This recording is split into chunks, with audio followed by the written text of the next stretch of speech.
Gostaria de anotar que a aula magna de hoje não será proferida por um professor.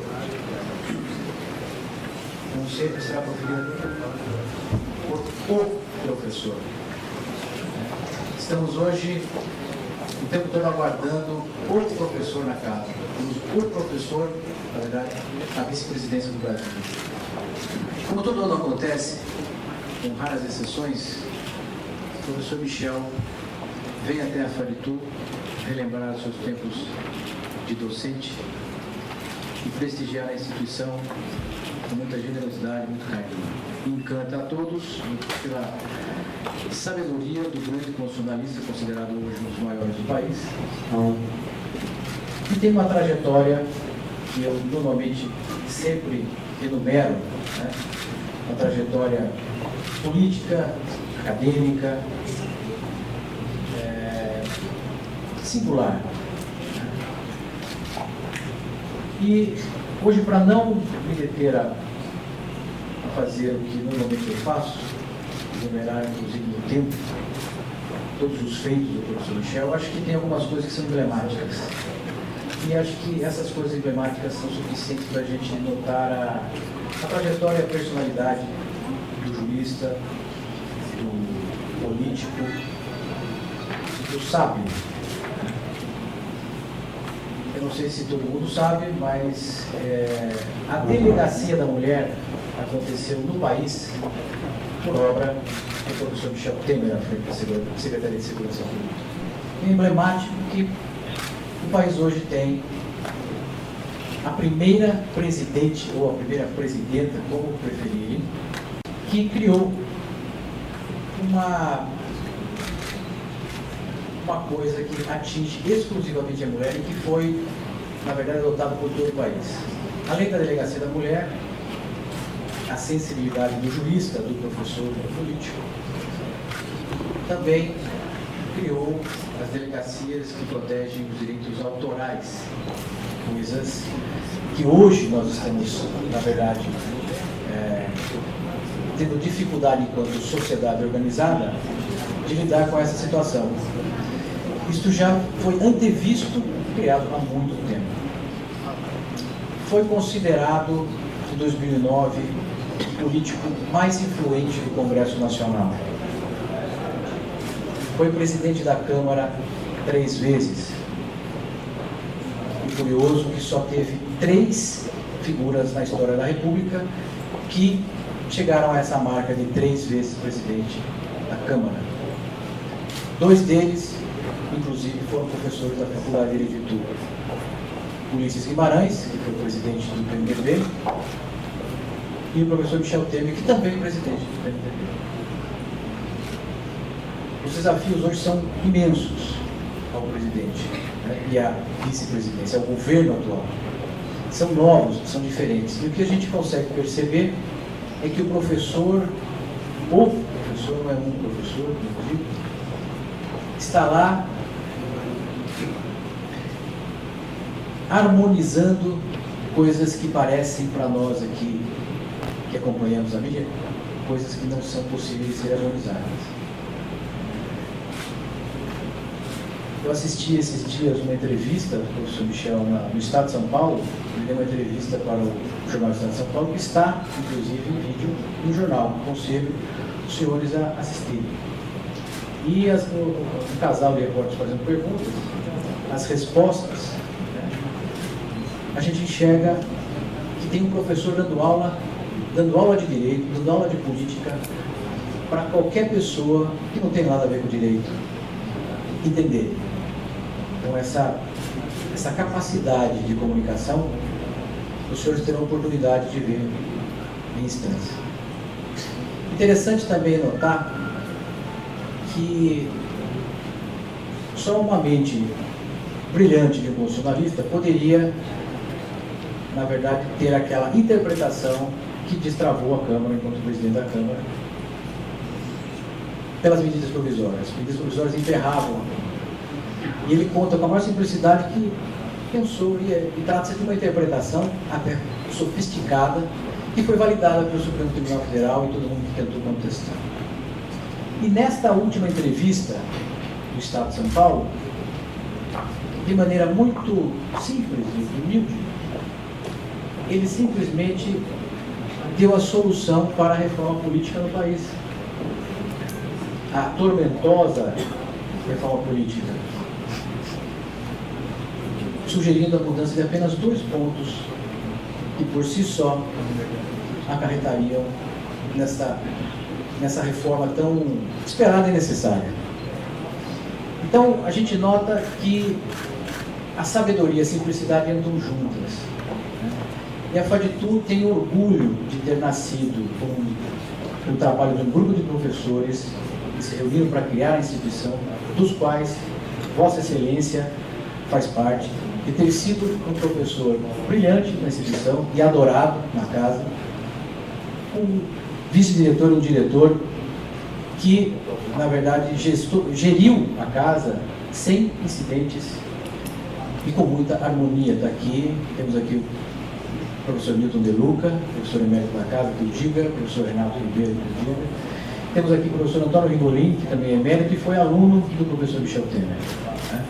Hoje, desembargador Rigolin também se tornou professor da casa. E o senhor fez tantos amigos aqui, senhor presidente, que nós conseguimos perceber que esta amizade e esta afeição, esta gratidão, que também é mérito e foi aluno do professor Michel Temer. Hoje, desembargador Rigolin também se tornou professor da casa. E o senhor fez tantos amigos aqui, senhor presidente, que nós conseguimos perceber que esta amizade e esta afeição, esta gratidão, ela se manifesta pelo seu comparecimento à instituição, quase que religiosamente, embora tenha se desligado já há alguns anos da casa.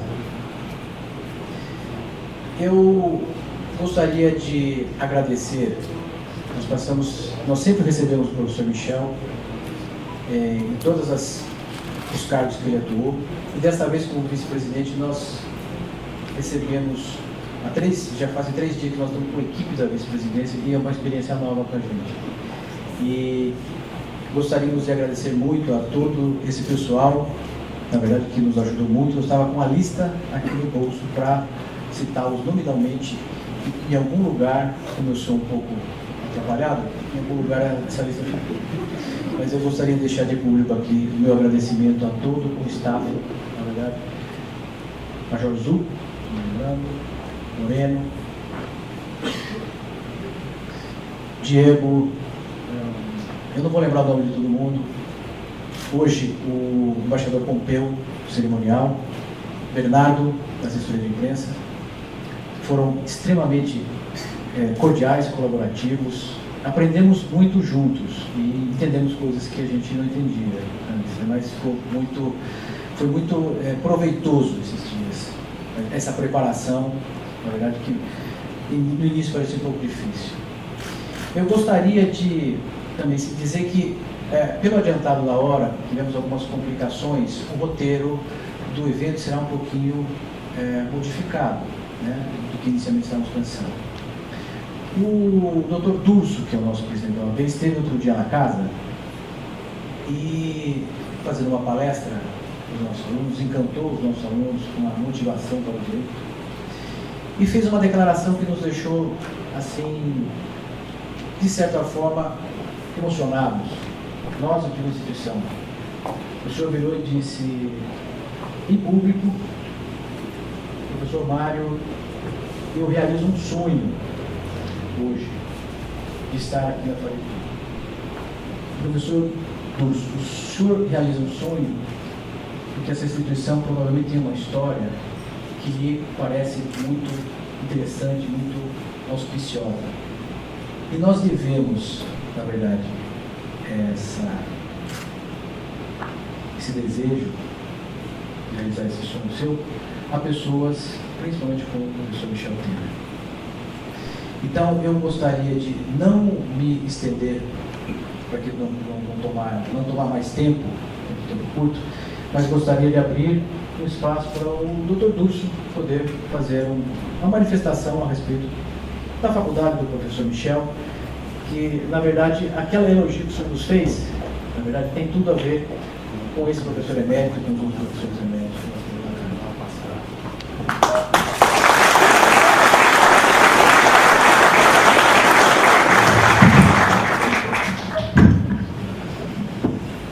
Boa noite a todos. Agradeço esta homenagem que me faculta o professor Mário Antônio Duarte de dirigir uma brevíssima palavra. Quando Vossa Excelência me abordou a dizer, vou lhe facultar a palavra, eu disse, não precisa, porque hoje nós viemos aqui para ouvir outra pessoa, uma pessoa muito especial. Mas eu vou aproveitar esses 3 minutinhos para saudar o professor Mário Antônio Duarte, dar os parabéns por essa instituição, pela qualidade de ensino que propicia com seriedade a todos esses estudantes que sonham o nosso sonho. O sonho de poder conhecer essa forma diferente de ser e fazer a diferença na vida das pessoas. Cursar direito é algo muito especial na vida de uma criatura humana, principalmente quando pode ter contato com essas pessoas iluminadas que são os seus professores, a demonstrar com seu talento e experiência o que é se tornar uma pessoa diferente, mais do que isso, especial. Portanto, eu agradeço a oportunidade desta palavra, saúdo também o prefeito municipal Herculano Passo Júnior, prefeito aqui de Itu, saúdo também o querido José Maria Duarte, presidente da mantenedora, faço também uma saudação carinhosa ao nosso companheiro da OAB, coordenador da faculdade, Ricardo Capezon, a querida professora Maria Luísa Buffo, e evidentemente não vou citar todas as autoridades presentes, são muitas, autoridades do Executivo, do Legislativo, do Judiciário, autoridades municipais, estaduais, federais que aqui se encontram. Permitam-me fazer uma saudação em nome de todas essas criaturas importantes que aqui estão, na pessoa desta figura especial, que é a querida doutora Maria Lúcia Caselli. Essa figura símbolo é extraordinária, advogada do Sol, colega de turma de meu pai, que lhe manda um beijo carinhoso, e modelo para todos nós. Quero, por derradeiro, e deixei por último, fazer esta saudação, dirigir uma palavra a um amigo, a um professor, a um jurista, a um homem público extraordinário, que é o nosso vice-presidente da República do Brasil, professor Dr. Michel Temer. É uma honra poder lhe dirigir a palavra. Eu conheci em 1980. Eu o conheci como aluno. E a partir de então tornei-me seu fã. Procurei imitá-lo em muitas coisas. Procurei estar ao seu lado em muitas oportunidades. E presto aqui um testemunho a todos os alunos, porque quando era um simples aluno, tinha na figura do eminente professor Michel Temer algo que estava bastante distante, mas por uma iniciativa dele se tornou tão próximo. O carinho com que trata os alunos, o carinho como homem público que é, sem dúvida que trouxe uma oportunidade de servir não só a classe dos advogados, mas também, Sua Excelência, servir a nação brasileira. Eu hoje, meu querido vice-presidente da República, fico emocionado, porque não falo só em nome particular, falo em nome dos 300 mil advogados do nosso estado de São Paulo. Falo em nome da advocacia brasileira, desses 700 mil advogados para quem Vossa Excelência nunca faltou. Em todos os cargos públicos que ocupou, Vossa Excelência esteve atento ao diálogo, aberto ao diálogo e atento às reivindicações da advocacia e da cidadania. E se hoje falo aqui como amigo, também como professor, mas ainda quero falar como presidente da ordem, mas permitam-me, por favor, estar aqui nesta tribuna como alguém que o Rubens Aprobato denomina aquele que está episodicamente à frente da Ordem dos Advogados do Brasil, como presidente da cidadania. E é nesta condição que eu quero lhe dirigir uma palavra para lhe dizer, em nome da nação brasileira, professor Michel Temer, muito obrigado. Obrigado pelo que o senhor faz pelo Brasil. Obrigado pelo modelo que o senhor é para todas esses estudantes e essas novas gerações. Obrigado por essa dedicação para tornar o nosso país melhor para os nossos filhos e netos. E esta casa que o recebe hoje em festa, sem dúvida nenhuma, conta com a adesão de todos aqueles que são cidadãos brasileiros e que têm em Vossa Excelência um modelo como o nosso. Como última palavra, eu elevo agora o pensamento ao Criador para lhe desejar muita saúde. Que continue com esta energia, com esta vitalidade e com esta vontade de servir ao nosso povo. Porque é assim que o conhecemos e que, sem dúvida nenhuma, Vossa Excelência continuará fazendo para que esse país possa sempre ser aquele Brasil dos nossos sonhos. Parabéns, que Deus o ilumine.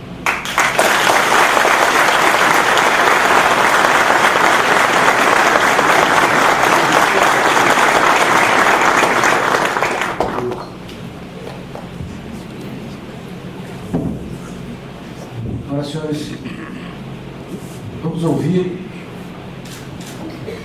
a aula do professor, porque o professor está na casa.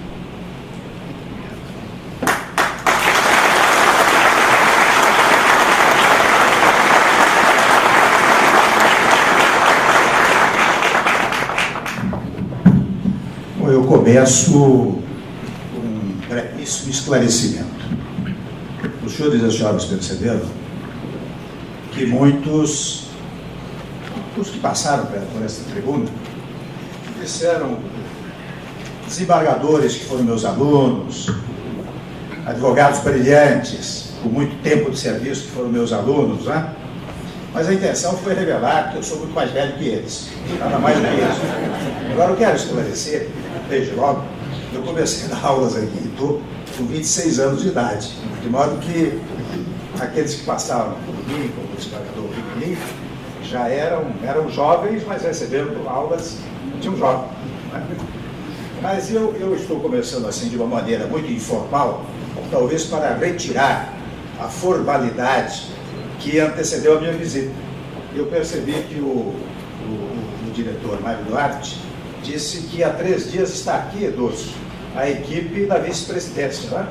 É que eles não sabem, porque eles vêm aqui ver se tem explosivos, coisas assim. Mas se eles soubessem que eu frequentei esta faculdade durante mais de 20 anos como seu professor, como seu diretor, né, eles veriam, não é, Luca, que eu estou em casa, não é? Eu estou na minha região, sou aqui de Tietê, não é? E toda vez que eu vinha aqui a Itu, eu me sentia precisamente em família, Renato Pereira. Eu tenho esta coisa extraordinária de voltar para cá, na verdade, para recuperar o professor Ricardo, Zé Maria Duarte, meu querido prefeito Herculano, minha queridíssima amiga Maria Luísa Wolff.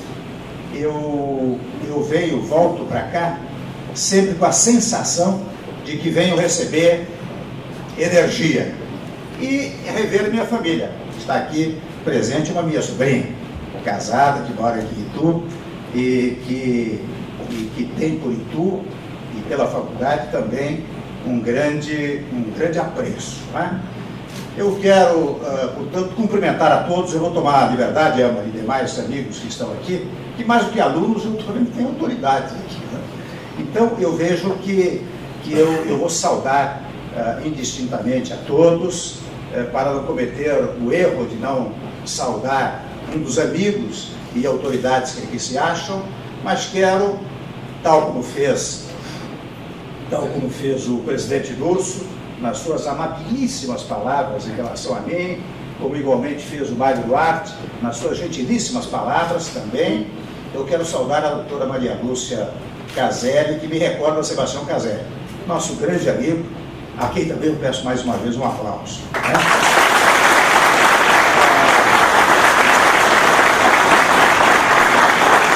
Recordava aqui com o Zé Maria Duarte e a dona Orzila os momentos agradáveis que passei aqui em Itu. E a dona Orzila, que sabe que eu gosto muito de doce, preparou caixas e caixas de doce para que eu levasse agora para Brasília. Então veja que aqui eu me sinto muito mais em casa do que como profissional, muito menos como vice-presidente. E as palavras que eu direi aqui serão, penso eu, as palavras de um professor, se é que ainda posso intitular-me como tal, não é? Tanto tempo passou das minhas aulas aqui no edifício da Universidade Católica de São Paulo, eu não ainda tenho direito de intitular-me professor, mas eu devo dizer que foi exatamente o fato de ser professor e professor aqui na Faculdade de Direito de Itu que me permitiu alcançar posições, penso eu, extraordinárias na vida pública. O primeiro empurrão do ano que eu recebi foi exatamente aqui na Faculdade de Direito de Itu. Eu me recordo quando fui nomeado pela primeira vez procurador-geral do Estado, o Sebastião Caselli e o Zé Maria Duarte me levaram a todas as salas para dizer, olha, aqui fui nomeado procurador-geral do Estado. Era o primeiro passo da vida pública. Logo depois, secretário da Segurança Pública, mais uma vez, uma festa aqui na Faculdade de Itu, o que naturalmente propiciou a mim que logo na eleição seguinte, durante a Constituinte, os alunos da Faculdade de Direito, espalhados por todos os municípios da região, me ajudassem a chegar à Assembleia Nacional Constituinte, que foi um grande momento do país, que foi precisamente o momento da redemocratização do Brasil.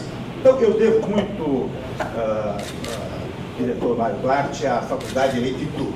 Por isso que quase todo ano eu venho proferir uma modestíssima aula aqui na faculdade. E agora ainda, em face das dificuldades da vice-presidência, quando o Mário Duarte ligou para a Gilda, minha secretária, a Gilda veio e advogou a tese.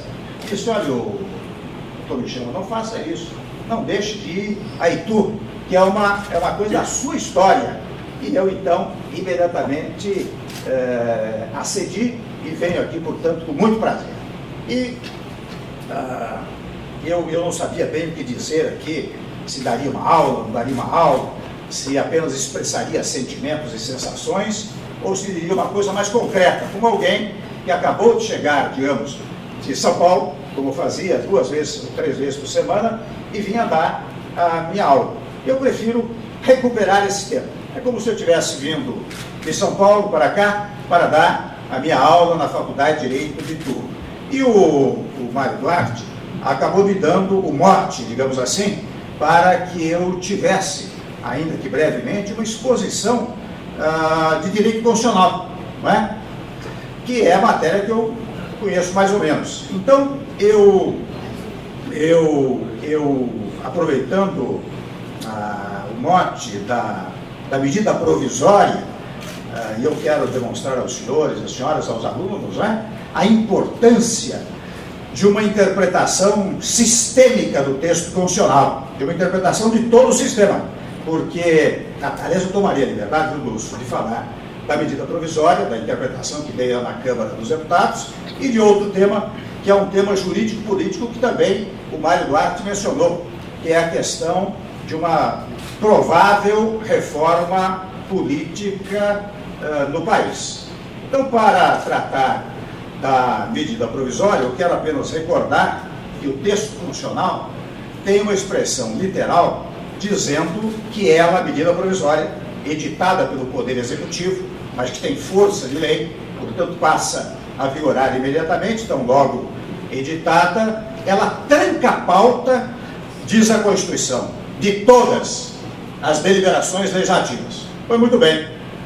Desde 88, quando entrou em vigor a Constituição em 5 de outubro, que lá no Poder Legislativo se adotava esta regra. Como a literalidade do texto dizia que trava, tranca, não é? Todas as deliberações legislativas, quando uma medida provisória trancava a pauta, e trancar a pauta, esclareço, significa que ela é editada 45 dias depois. se não examinada e aprovada, ela tranca a pauta na Câmara dos Deputados e passa a trancar a pauta também quando remetida ao Senado Federal. Então, 45 dias depois, medida provisória trancava a pauta, não havia a menor possibilidade de ação legislativa, fosse para emenda à Constituição, fosse para a lei complementar, fosse para decreto legislativo, não havia a menor possibilidade, e isto desmerecia, por assim dizer, a figura do Poder Legislativo. Isto, meus amigos, perdurou por anos e anos seguidos. Até, confesso, durante as 2 vezes anteriores em que eu fui presidente da Câmara, eu não atentei para esta interpretação que logo mais vou mencionar a vocês. Naquela oportunidade, dizia eu que nós tínhamos que promover uma emenda constitucional que, na verdade, reduzisse o alcance material da medida provisória. É curioso que, embora a Constituição de outubro de 88 tivesse restabelecido um Estado democrático no nosso país, mas conservou um instrumento, a medida provisória, que pelo seu alcance material, ou seja, pelas várias matérias que ela poderia tratar, doutor Alípio, ela fazia um malefício ao nosso sistema maior, por exemplo, do que o chamado decreto-lei do período do autoritarismo. Porque no período do autoritarismo, o decreto-lei poderia versar sobre segurança nacional, finanças públicas, inclusive normas tributárias, e criação de cargos públicos. Estas eram as 3 matérias autorizadas ao decreto-lei. Foi muito bem. No primeiro momento da Constituição Democrática, a medida provisória poderia versar sobre toda e qualquer matéria. E desde o tempo da Constituinte, eu disse, olha, é preciso tomar cuidado, extremo cuidado, com a medida provisória, porque ela é um instrumento que, na verdade, é mais grave do que o decreto-lei. E, ao longo do tempo, isso se verificou. Sabe que, no passado, houve medidas provisórias que foram editadas e deveriam ser examinadas pelo Legislativo para serem convertidas em lei, e não o foram. E não o tendo sido, elas vigoraram. Vou dar um exemplo clássico do Plano Real. O Plano Real foi editado por uma medida provisória, foi uma coisa boa para o país, mas só foi aprovado 10 anos depois. 10 anos depois é que se converteu em lei. E, na verdade, a medida provisória acabou criando uma cultura no mundo jurídico, especialmente no mundo político, que acabou por enaltecê-la. Eu, quantas e quantas vezes, recebi empresários no meu gabinete e disse, olha, o senhor não pode trabalhar por uma medida provisória que estabeleça isso, aquilo, etc. Porque na cabeça do empresário, do sujeito que tem interesse legítimo, num determinado tema, ele percebia logo que era muito mais fácil a edição de uma medida provisória, que é editada pelo Poder Executivo, entrava em vigor imediatamente, sem os azares de uma longa discussão no Congresso Nacional. Né? Mais ainda, os próprios parlamentares começaram a perceber que a medida provisória era uma coisa útil, aparentemente útil, porque editava-se a medida provisória e, para convertê-la em projeto de lei, os próprios parlamentares introduziam emendas numa lei, né, já em vigor, que era a medida provisória. Criou, portanto, uma cultura que é contrária ao princípio da separação de poderes, que, de resto, é o alicerce maior da democracia no nosso país.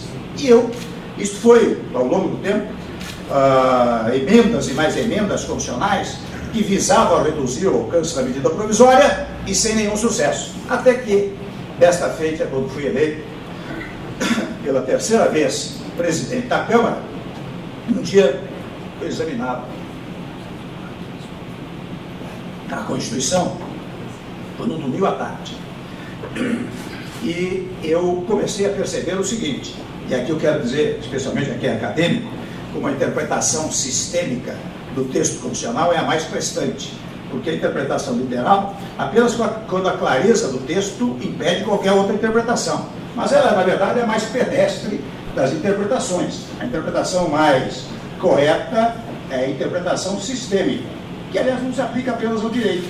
Muitas vezes eu chamo um encanador na minha casa e faço de vazamento, e ele me diz, olha, você tem aí o mapa, a planta do sistema hidráulico, que às vezes o vazamento é aqui embaixo, mas pode ser resultado de algo que tenha acontecido no teto.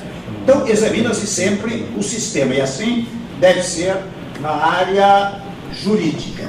E examinando precisamente o sistema, eu verifiquei uma coisa curiosa, interessante. Nós fizemos uma Constituinte Popular de 86, 88, para estabelecer aquilo que foi estabelecido, fixado no texto constitucional, ou seja, um Estado democrático, e até a Constituição diz exageradamente, um Estado democrático de direito. Para quê? Para opor-se a um Estado autoritário, que vigorou, na verdade, 64 até a data da Constituição. Então, eu disse, a primeira coisa foi isso, nós fizemos esse Estado democrático de direito. Estabelecemos a separação de poderes. Não é? Quando se diz lá, todo o poder emana do povo, este poder é exercido por órgãos, um órgão legislativo, executivo e judiciário, com perdão da obviedade. Mas, exercidos por estes órgãos, o que ocorre? Cada um tem uma função preponderante, uma função primacial, uma função primeira, uma função fundamental. E a função fundamental, primeira, do Poder Legislativo é legislar. Portanto, se há uma exceção do texto constitucional, que excepciona a regra, segundo a qual ao Legislativo incumbe legislar, essa exceção que é, deve ser interpretada restritivamente e não ampliativamente. Não é? E qual era a exceção? A exceção era a possibilidade de o Poder Executivo, por meio de medida provisória, editar um ato normativo que tinha a mesma força da lei. Portanto, exceção ao princípio, segundo o qual ao Legislativo incumbe legislar. Muito bem. Se eu tenho essa espécie de raciocínio, eu digo, mas vem cá, sobre que a medida provisória pode versar? E aqui faço um parênteses para dizer que de 1988 até os dias atuais foram se estabelecendo algumas restrições. Por exemplo, estabeleceu-se que a medida provisória não poderia versar matéria típica de lei complementar. Estabeleceu-se, por exemplo, que a medida provisória não poderia tratar de norma penal, norma processual penal, norma civil, norma processual civil, direito eleitoral, nacionalidade, cidadania e outros tantos temas.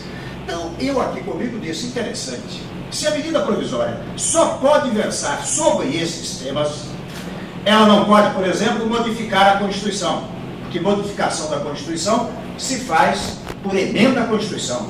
Ela não pode versar sobre matéria de lei complementar. Ela não pode, em matéria de lei ordinária, tratar destas matérias todas que eu acabei de elencar.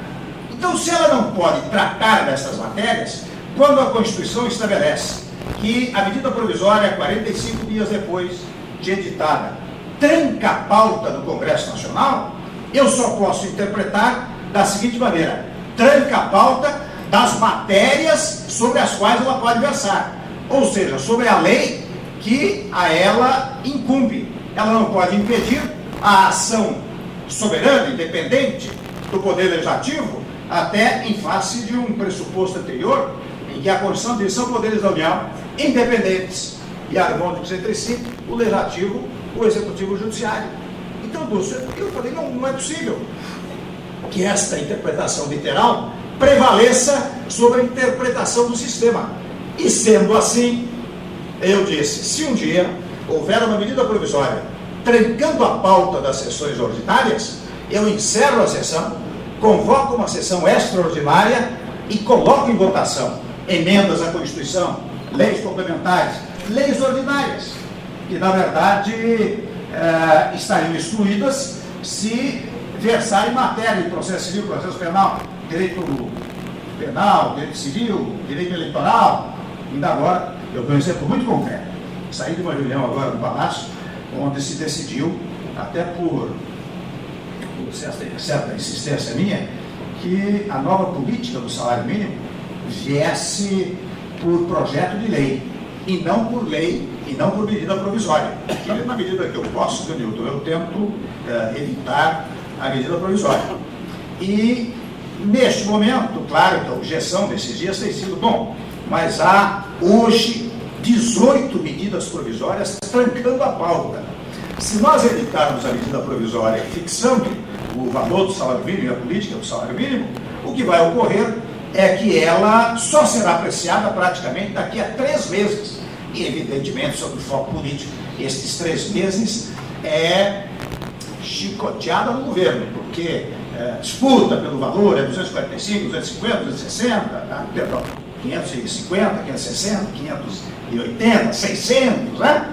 Então, o governo ficaria muito sob, digamos assim, as pressões modificadoras do salário mínimo. Então, eu disse, olha, o melhor é editar um projeto de lei, a ele se dá urgência urgentíssima, e urgência urgentíssima significa que se os líderes assinarem, você vota em plenário a urgência e, sequencialmente, em face da minha interpretação, se abre uma sessão extraordinária para examinar esse projeto de lei, porque neste projeto de lei está entrando uma norma referente a imposto de renda que versa sobre processo penal. Então, versando sobre processo penal, ela pode ser chamada para uma sessão extraordinária. Então, quando eu dei essa interpretação, eu cheguei lá no plenário, eu dei essa interpretação e disse, olha, a partir de hoje, quando a pauta estiver trancada, nós não vamos paralisar os trabalhos do legislativo. Nós vamos levar para uma sessão extraordinária e vamos votar tudo que tenhamos aqui. E curioso, aquilo causou um tal espanto que a oposição e a situação se revelaram. E os dois impetraram o mandato de segurança contra o meu ato. A oposição impetrou o mandato de segurança contra o meu ato e a situação ia entrar com o mandato de segurança, mas quando viu que a oposição entrou, não entrou com o mandato de segurança. Eles ficaram surpreendidos com aquilo, né? Por causa dessa interpretação sistêmica. Pois muito bem, a matéria caiu, o pedido liminar foi para as mãos do ministro Celso de Mello, que é nosso vizinho aqui de Tatuí. Acho que aqui a região ilumina poucas pessoas, né? Foi para o Celso de Mello, e o Celso de Mello, que é um brilhante justiça, brilhante jurista, né? ele deu uma liminar que é uma verdadeira aula de direito constitucional. Perdão, negou a liminar, dando uma verdadeira aula de direito constitucional. E até, naturalmente, fazendo alguns elogios ao meu gesto, né? Mas dizendo, olha, é a primeira vez, desde 1988, que o Poder Legislativo recupera a âmare, a sua identidade. O âmare acompanhou isso lá, né? Recupera a sua identidade e passa a legislar. E assim o Supremo decidiu e fixou essa jurisprudência. Eu estou falando isso para aqueles que forem acadêmicos para incentivá-los sempre a uma interpretação sistêmica do texto constitucional, né? E de outro lado, eu quero também aproveitar para fazer uma pequena pregação de natureza política, mas veja como é interessante, como muitas e muitas vezes você faz uma interpretação, você faz uma pregação política, mas ancorado ou ancorada no texto constitucional. E esse tema é o tema da reforma política, de que tanto se fala e nunca se consegue fazer. Eu, nos últimos tempos, os senhores sabem, quero esclarecer apenas isso, os senhores sabem que o nosso sistema estabelecido na Constituição para o voto da eleição de deputados federais, estaduais, vereadores, é o chamado sistema proporcional. Ou seja, as pessoas votam, estabelece-se como fruto do sistema proporcional um chamado quociente eleitoral. Então, aqui em São Paulo, por exemplo, nós temos 70 representantes. O quociente eleitoral era 314 mil votos. Quantas vezes os deputados e a legenda fizessem 314 mil votos, tantos seriam os deputados. Então, se uma legenda fez 960 mil votos, vamos dizer assim, ela elegeu 3 deputados federais.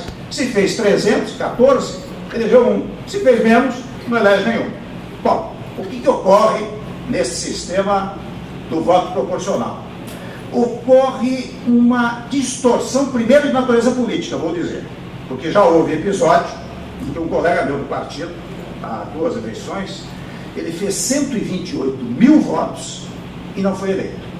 Porque o quociente eleitoral do partido, no caso do PMDB, o quociente eleitoral de 280, né, 290 mil votos, o PMDB fez tantas vezes 290 mil votos, elegeu 4 deputados federais, e este, que seria o 5º, não entrou, porque não fez 5 vezes os 280 mil votos. Não é? Então, o que aconteceu? Esse de 128 mil votos não foi eleito, e foram eleitos, em face de uma votação obtida na época por uma figura até brilhante, o deputado Enéas, né? Ele fez 1.600.000 votos, e com isso ele levou mais 4 ou 5 deputados federais. Ele teve 1.600.000 votos, expressão maiúscula da vontade popular e confirmação absoluta da regra fundante da Constituição, estruturante do Estado, que é a regra que diz: todo poder emana do povo. Portanto, ele teve uma votação que representou a vontade popular. Mas os que ele levou para a Câmara, porque levou mais 4, um deles teve 4.000, o outro teve 2.000, o outro teve 1.000, o outro teve 800, e um deles teve 275 votos. E foram estes parlamentares para o Congresso Nacional. Você, olhando à primeira vista o texto constitucional, você dirá: bom, não há o que fazer. O sistema proporcional, do sistema proporcional deriva o chamado quociente eleitoral, o partido não fez, paciência, estes todos vão para o Congresso. E eu verificava até que aqueles que chegaram com 800 votos, 600 votos, 275 votos, tinham um certo, digamos, constrangimento na ação parlamentar. Porque o sujeito vai para lá percebendo que ele não representa maiusculamente a vontade popular. Ele representa minusculamente, minimamente, a vontade dos 175 eleitores. Aliás, este colega que recebeu 275 votos nem morava em São Paulo, morava no Rio de Janeiro, domicílio dele em São Paulo. Então, uma distorção política extraordinária. Mas é claro, eu volto a dizer, quando você examinava a literalidade do texto constitucional, você dizia: bom, mas fazer o quê? O sistema é assim? Muito bem. O que aconteceu na Câmara dos Deputados e no Senado Federal ao longo de um largo período? Foi a tentativa de fazer a reforma política. E, para fazer a reforma política, o fato que sensibilizava alguns partidos era o chamado voto em lista. Né? A pessoa, ao invés de votar no candidato, vota no partido. E isto não houve condições políticas para aprovar o chamado voto em lista. Há um partido que quer, mas 4, 5, 6 não querem. Então, 2 vezes que se tentou esta fórmula, não se conseguiu fazer. E por isso mesmo, eu mais uma vez, examinando o texto constitucional, esse interessante, né? É curioso. Você tem uma regra que diz assim: todo o poder emana do povo. Então, o dono do poder no nosso Estado de Direito, é o povo. Eu não sou dono do poder, não é? A presidente não é, o prefeito não é, o governador, o deputado, ninguém é dono do poder. Dono do poder é o povo. Nós somos exercentes do poder em nome do povo, em face do chamado sistema representativo. Agora, quando você fala todo o poder emana do povo, você está se opondo, historicamente, a uma regra que definia o Estado absolutista, que dizia: todo o poder emana do soberano, e esse é o nome exercido. Aqui na regra democrática, todo o poder emana do povo, em seu nome exercido. Muito bem, a consequência natural da regra que diz todo o poder emana do povo é a democracia. E democracia é o governo do povo, até na sua acepção etimológica. Não é? Democracia é o governo do povo. E democracia, por sua vez, ela se ancora na ideia da maioria. A maioria governa, respeitando os direitos da minoria. Então, como é que se elegem, por exemplo, presidente, prefeito, governador? Por maioria de votos. Em alguns casos, até por maioria absoluta, dependendo do número de votantes, eleitores. Então, da população. Então, a maioria está compatível com a ideia da democracia. Como é que você vota os projetos de lei? Na Câmara dos Deputados, no Senado, nas Assembleias, nas Câmaras dos Vereadores, por maioria. Não há hipótese de imaginar que a minoria vota e ganha. Não existe isso. Existe a maioria a votar. Não é? Então, a maioria vota. Quando vota, o que ela está fazendo é governando. Não é? O deputado, quando vota, ele está governando. O vereador, quando vota, está governando. Nos tribunais, como é que se decidem as questões judiciais? É por maioria. Não há hipótese de imaginar que tem a votação, tem maior número de votos, mas prevalece a minoria. Não existe isso. E quem edita uma sentença judicial, um acórdão, está governando, está falando em nome do Estado. Como é que se compõe as mesas diretoras do Legislativo, as comissões nas câmaras municipais, nas assembleias, na Câmara Federal? Por maioria. O maior partido tem direito à presidência da casa, depois, sequencialmente, o segundo tem direito à vice-presidência, a terceira escolha de A. É sempre maioria, não é? Então, por que maioria? Volto a dizer, porque democracia é sinônimo de maioria a governar. Essa é a ideia. Pois muito bem, qual é a única hipótese em que a maioria não governa? É a hipótese da eleição pelo sistema proporcional. Porque o cidadão de 275 votos, que deu um voto para aprovar um projeto, desaprovar um projeto, está governando. E aquele que recebeu 128 mil votos não está governando. Então, se eu pudesse, acho que é o Bischoff, né, que é um doutor alemão, que sustenta a tese de normas constitucionais e inconstitucionais. Eu acho, até confesso, uma certa demasia. Mas, se você pegar, como uma pauta de valores, pelo que eu estou dizendo, vocês percebem que a regra mais valiosa do texto constitucional é a regra que identifica quem é o titular do poder. Essa é a regra mais valiosa, porque daí deriva, volto a dizer, o Estado democrático, daí deriva a ideia de governo pela maioria, né? Então, se eu quisesse fazer essa comparação, eu digo, o sistema proporcional não é exatamente compatível com o texto constitucional. A compatibilidade surgiria se os mais votados fossem os eleitos. Então, São Paulo tem 70 representantes. Os 70 mais votados são os eleitos. É claro que a isso pode objetar-se, como objetei eu próprio comigo mesmo, dizer, bom, mas isso vai desvalorizar os partidos políticos, porque é claro que os partidos terão pouca significação num critério dessa natureza.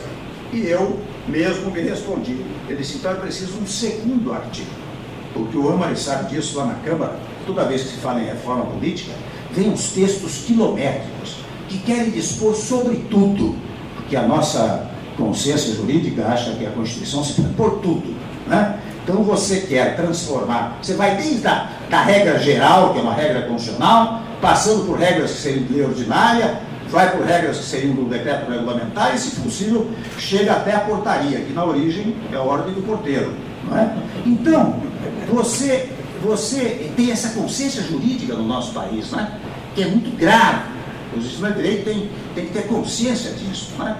Então, quando eu exponho essas ideias, eu digo, bom, se eu estabeleço, o artigo 1º é estabelecido o voto majoritário, naturalmente, por emenda à Constituição, o artigo 2º há de dizer o seguinte, quem está num partido, duas hipóteses, dele não pode sair, ou, se quiser abrir uma chamada janela, né, você diz assim, o mandato é do partido, o sujeito exerce o deputado durante 3 anos e meio, o senador durante 7 anos e meio, e nos 6 meses anteriores, que se trata exatamente da nova eleição, daí ele teria o direito de sair do partido para optar por um outro registro. Mas praticamente todo o mandato pelo qual ele foi eleito, para o qual foi eleito, seria exercido dentro daquele partido. Então vejam, eu estou nessa pregação agora lá em Brasília, muito intensamente, tá? E falo, olha, não estou falando aqui como vice-presidente da República, porque essa não é a posição do governo, o governo nem se meteu nisso ainda, não é nem a posição do PMDB, que eu presido, eu devo consultar o PMDB ainda, mas são opiniões que eu estou colocando para debate, mas não estou colocando para debate por interesses pessoais, interesses políticos, estou colocando em debate pela minha formação profissional, e por isso é que eu faço a defesa da tese com base no texto constitucional. Isto é a reforma política explícita, que altera inteiramente o sistema eleitoral e de fácil compreensão pelo povo, doutor Maria Lúcia, porque o povo vai saber, eu votei em fulano, teve 128 mil votos, é ele que está lá. não é aquele que teve 275 votos. Né? É de fácil compreensão popular. Agora, ao lado dessa reforma política explícita, eu tenho absoluta convicção de uma reforma política implícita. Vocês sabem que nós temos cerca de 30 partidos no nosso país. E eu falo isso com toda tranquilidade, porque eu sou presidente, embora essencial, mas presidente de um partido. Mas os partidos aqui não atendem à sua própria razão de ser, porque a ideia de partido partido vem de parte, né? Aliás, o acadêmico de direito tem que se lidar sempre com as palavras, né? As palavras, diz o Genaro Carioca, doutor argentino, são rótulos que nós colocamos nas coisas para podermos entender. Então, o advogado, o jurista em geral, tem que lidar muito com as palavras. Então, quando você fala na expressão partido, você está falando de uma parcela. Esta é a expressão partido. Política vem de polis, portanto, que é a cidade grega, portanto, quem quer administrar o país, o estado, o município, ele entra num partido político. Supostamente, ele vai representar uma parcela da opinião pública que pensa de uma certa maneira e quer chegar ao poder para administrar segundo aquilo que pensa. Mas não é isso, sabem os senhores e as senhoras, que acontece no nosso país. Os partidos vão sendo criados, pouco a pouco, né? Por razões as mais variadas. Muitas e muitas vezes, simples e unicamente para fazer coligações. Ora bem, no instante que nós adotássemos o voto majoritário, não haveria mais coligações, porque não há mais interesse na coligação. A coligação existe apenas para que um partido, digamos, majoritário, traga gente da coligação para trazer votos. Traz um deputado com 3 mil votos, 4 mil votos, 5 mil votos. Não é? No próprio partido, não é? Nós muitas vezes nos esforçamos para ter um número imenso de candidatos, precisamente para engordar o quociente eleitoral. Porque se um deputado candidato traz 3 mil votos, mais 3 mil votos, traz 20 mil votos, 10 mil votos, está engordando o quociente eleitoral. A partir daí, não há mais necessidade disso. Portanto, desapareceriam as coligações. E desapareceria especialmente a ideia de que você, no partido, precisa juntar uma porção de gente, 70 candidatos, né, que vão disputar o horário eleitoral e, portanto, o contato do candidato com o eleitor fica sendo mínimo, porque é preciso dividir aquele espaço eleitoral por inúmeros candidatos. Do dia em que se estabelecesse o voto majoritário, o que aconteceu é o seguinte: o PMDB, o PSDB, todos os partidos, bom, vamos fazer o seguinte, nós não vamos eleger mais do que 10, do que 15, do que 5, então vamos lançar 15 candidatos. Isso faz com que a pessoa possa usar mais amplamente o horário eleitoral, portanto, num contato mais direto com o eleitor, porque eu não vou precisar de gente que traga 3 mil votos, 5 mil votos. Eu vou, no sistema majoritário, procurar ter uma grande votação. Então, isso automaticamente eliminaria, de um lado, as coligações partidárias, que se fala tanto, e de outro lado, acabaria por reduzir os partidos políticos. Eu não tenho nada contra os pequenos partidos, mas eu reconheço que siglas, por enquanto de pouca significação eleitoral, poderiam agrupar-se. Você tem 5, 6, 7 siglas e, de repente, percebendo a nova realidade, se agrupam e constituem um partido único. E eu digo o seguinte: programaticamente não significaria nada, porque os partidos ainda não têm uma visão programática do mundo, essa é a grande realidade. E, finalmente, quero dizer que isso ajudaria os partidos, como ele vai lançar 10 candidatos, 12 candidatos, ajudaria os partidos, já agora menores, a estabelecer um programa para o país, uma coisa um pouco mais doutrinária, né? Programática. Portanto, seria, penso eu, extremamente útil se nós pudéssemos estabelecer essa fórmula, que é o chamado distritão. Ele se chama distritão para se opor à ideia do distritinho. O que é o distritinho, o voto distrital? O voto distrital é um voto que é uma eleição que alcança uma dada base territorial e uma dada população, para que essa população vote, agora sim, pelo voto majoritário. Quem defende o voto distrital quer que lá no distrito se estabeleça o voto majoritário. O mais votado será o eleito. Se você sair do distritinho para o distritão é o Estado. O que você quer no Estado? Você quer aquilo que os que propugnam pelo distritinho querem naquele distritinho, ou seja, os mais votados são os eleitos. Mas olha, claro que eu aproveitei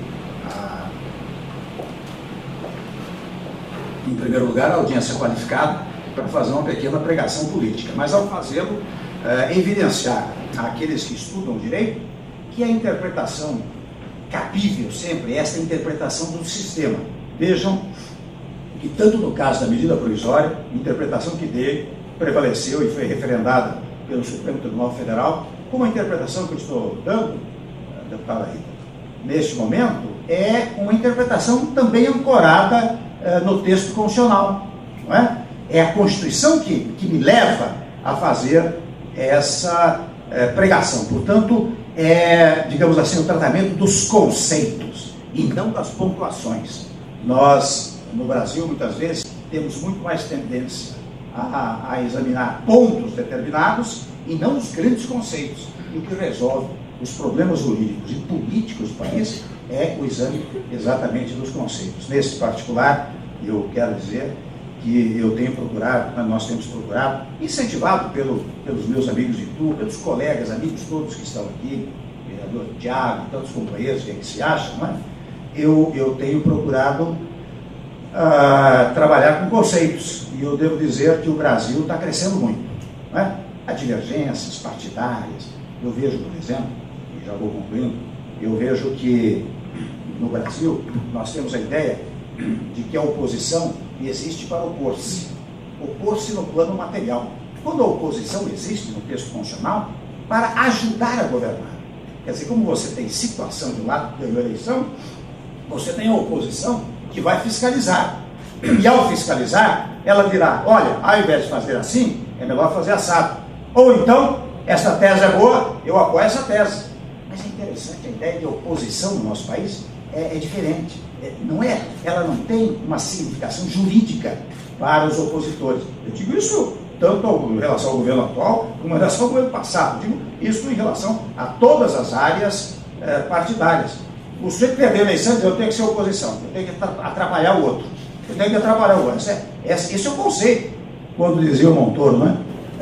Quando você chega no momento político-administrativo, ou seja, passa o momento político-eleitoral, a determinação constitucional é que todos trabalhem pelo bem comum, porque você não existe como oposição por conta própria, você existe como oposição para ajudar a governar, para ajudar o povo, não é? Como você existe como situação também para ajudar o povo. Então, estas pregações, penso eu, elas só podem ser feitas se vocês, acadêmicos de direito, trabalharem com os conceitos, e trabalharem, volto a insistir, embora repetitivamente, trabalhem com a interpretação sistêmica do texto constitucional. Por isso, viu, Mário Duarte, eu quero agradecer mais uma vez a oportunidade que vocês me deram de vir aqui para proferir uma aula. E eu gosto de fazer isso, não é? Eu confesso que também me seduz a atividade política, talvez porque eu seja advogado, não é? Você sabe, o curso que representa também a OAB, que faz um trabalho magnífico na nossa ordem dos advogados aqui em São Paulo, sabe muito bem que o advogado, tenho repetido isso com muita frequência também, o jurista em geral, ele não deve confundir o direito com a política. A política é uma ciência, o direito é outra ciência. Se eu quisesse exagerar, o direito é praticamente, embora tido como ciência humana, ela num dado momento, usando o neologismo, ela se exatiza. A Constituição tem um preceito chamado coisa julgada. Quando uma determinada pendência ganha a chamada coisa julgada, ela se pacifica, ela não tem mais discussão, não é? Então, nós, da área jurídica, nós temos que trabalhar com o direito posto, o ius positum, com o direito positivo, não é? Nós temos que trabalhar com isso, interpretação do direito positivo. Agora, e portanto não devemos confundir política. De nada adianta eu criticar uma norma jurídica. Eu preciso, diante do interesse do meu cliente, verificar como é que eu enquadro aquela norma jurídica, como é que eu faço para trabalhar os interesses do meu cliente. Esta é a regra. Portanto, é uma coisa eminentemente técnica, diferentemente da política, que verifica o mundo real e diz, vamos agir assim para modificar a norma jurídica. Portanto, a política, ela sugere meios para a criação da norma jurídica, como o poder constituinte, que vem de poder constituir. Quando a Assembleia Popular se reúne para criar um novo Estado, ao povo lhe atribui o poder de constituir uma nova sociedade, um novo Estado. Né? Então, mesmo, e que atividade é essa do poder constituinte? Não é uma atividade jurídica, é uma atividade política, porque ele vai criar o Estado, ou seja, vai criar a Constituição. Por isso, com frequência, vocês ouvem nas aulas que o direito e o Estado são coelos. Eles nascem no mesmo momento. Não nasce um primeiro, depois nasce o outro. Uma coisa é a outra. O direito é o Estado é o direito. Né? Então, dizia eu, quando eu prego essa coisa da técnica, né? O advogado tem muito técnico, mas ele é muito vocacionado para a política, porque, com todo respeito às demais profissões, a democracia é o sistema da contrariedade, da controvérsia. Você só admite democracia se houver controvérsia, contestação, contrariedade. Ora bem, o advogado, quando peticiona, a primeira coisa que ele recebe é uma contestação. Não é verdade? É a contestação. O promotor, quando se manifesta, ele recebe uma contestação do advogado, que está defendendo interesses tais e quais. O juiz, quando dá uma sentença, vem lá o recurso com data velha, e se me permite a expressão livre, pau na sentença. Está aí, não é? Para o tribunal. Não é? Portanto, contestação. O juiz está acostumado à contestação. Não é? O delegado conclui o seu inquérito, tem as mais variadas afirmações jurídicas para desmerecer as conclusões de um inquérito policial. Então, nós da área jurídica, nós estamos acostumados à contestação. Para ser franco, nós vivemos dela. Não fosse a contestação, nós não viveríamos. O juiz, o promotor, o delegado, o advogado, né? O procurador, nós vivemos a contestação. Pois bem, sendo a democracia um regime da contestação, veja como nós todos estamos habilitados a exercitar a atividade política, que é a atividade democrática. Né? Eu não estou conclamando ninguém para entrar na vida pública, na vida política, mas como eu acabei entrando, eu estou de alguma maneira me justificando aqui perante todos. Né? E quero dizer mais uma coisa, eu até estava